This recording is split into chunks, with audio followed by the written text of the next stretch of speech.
Всем hay do'stlar, bugun sizlar bilan mama makiyaj haqida gaplashamiz. Bu makiyajning nomi o'zi tabiiy go'zallik makiyaji degani. Bu makiyajni hozir nimalar ketishini sizlarga ko'rsataman. Bu makiyajda bizga birinchi bo'lib mana shunaqa sponj nabor kerak bo'ladi. Bu hamma qizlarga kerak, zo'r sponj nabor. Keyingisi bizda tint, juda ham zo'r tint, ko'p turib beradi va o'chib ketmaydi.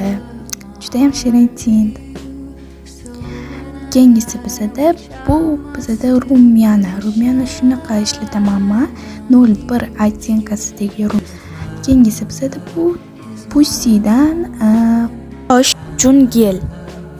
Keyingisi bizda Sky High tushi, juda ham zo'r tush va oxirgisi bizda bu SPF, koreyskiy SPF. Mana shunaqa shirin. Mana shular ketadi, mana shu makiyajga mana shular ketadi. Mani profilimga obuna bo'lib ketinglar. И всем bye bye.